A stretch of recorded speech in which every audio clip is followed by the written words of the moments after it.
शिवम जी, राधे राधे प्रभु। राधे राधे महाराज जी, आपके चरणों में कोटि कोटि प्रणाम। महाराज जी, यदि पहले हुए जाने अनजाने में पाप कर्म और कोई भी गलत कर्म और पाप राधा रानी को चरणों में अर्पित कर दिए हों, तो भी उन पापों कर्मों का फल भुगतना पड़ता है या फिर वो सब नष्ट हो जाता है? इसमें ध्यान देने की बात है, ऐसे अर्पण नहीं माना जाता कि आपने ऐसे अर्पण कर दिया और फिर पाप गलती कर रहे हो, नहीं माना जाएगा। उसका एक सिद्धांत है, जैसे कानून होता है ना कि कैसे आप माफ हो सकता है। जज ने पूरा निर्णय कर दिया वकालत के अनुसार, अब आपको दंड मिलेगा, तो भी एक है कानून में एक जगह है, राष्ट्रपति से आप क्षमा याचना करके आप अगर वो क्षमा कर दे तो फांसी भी टल सकती है। पर उसमें कानून ये है कि अब लो नशानी अब ना सही हो, आज तक किया अब नहीं करूंगा, प्राण चाहे चले जाए अब नहीं करूंगा, तो माफ।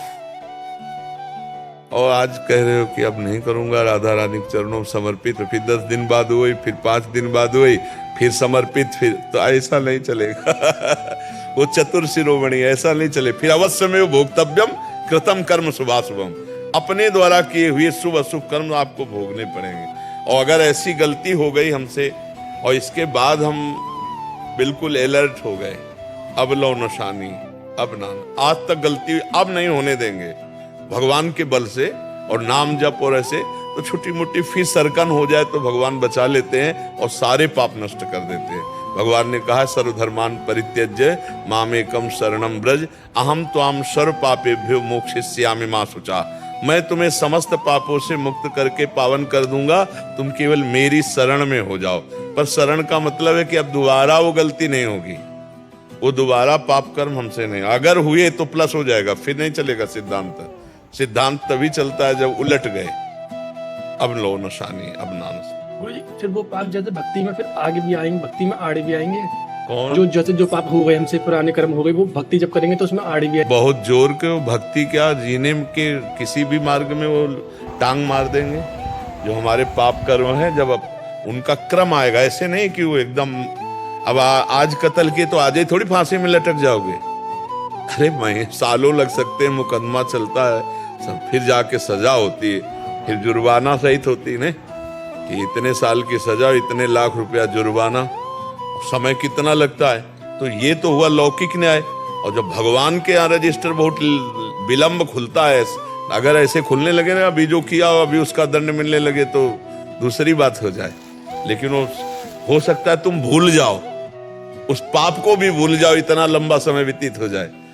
तो जो हम पाप कर्म करते हैं, अगर वो इसी जन्म में प्रायश्चित करके भस्म कर दिए जाएं तब तो ठीक है, और अगर समय क्रॉस कर गया तो फिर वो सरकारी बैंक में जमा है, ब्याज सहित मिलेंगे।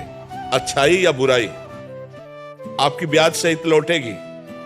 आपने 1 लाख रुपए लगाए धर्म में, तो वह 10 लाख रुपया बनकर के लौट के आएगा। और आपने 1 लाख बेईमानी के लिए हैं, बेईमानी की कष्ट अधर्म किया, तो 10 लाख का हिसाब किताब चौपट करने आएगा।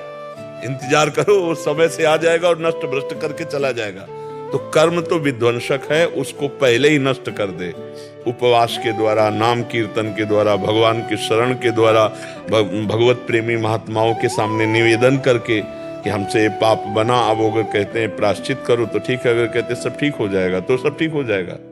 विश्वास करना चाहिए। अगर प्रायश्चित नहीं हुआ तो वो कर्म दंड देगा जरूर, चाहे जहां भाग के चले जाओ। एक ज्योतिषाचार्य जी ने अपनी ज्योतिष निकाली कि हमारी मृत्यु किससे, तो देखा जल में मगरमच्छ से।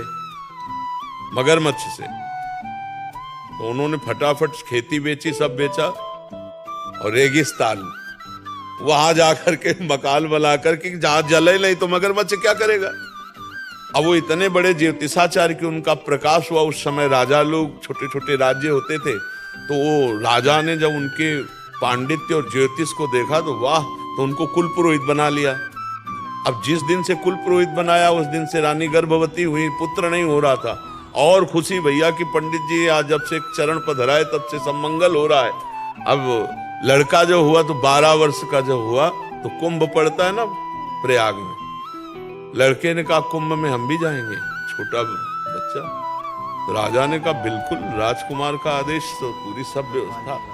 और बोले कुलगुरु, वो पहले हाथ उठा के बोले कि हम अपनी जमीन सब बेच के आए, इसीलिए कि हमारी मृत्यु है मगरमच्छ से, हम जल के पास नहीं जा सकते।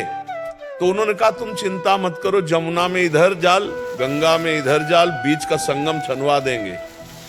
पर जाना तो पड़ेगा, क्योंकि आप हमारे कुल पुरोहित हो, राजकुमार जाएगा तो।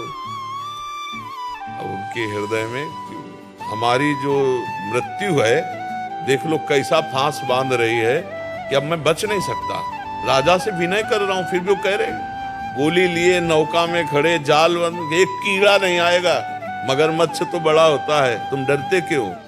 गए प्रातःकालीन 4 बजे गंगा स्नान के संगम के लिए राजा रानी राजकुमार, उनका पंडित जी गले तक आओ मंत्र बुलवाने के लिए। बोले दूर से मंत्र बोल देंगे, गले तक ले आएंगे।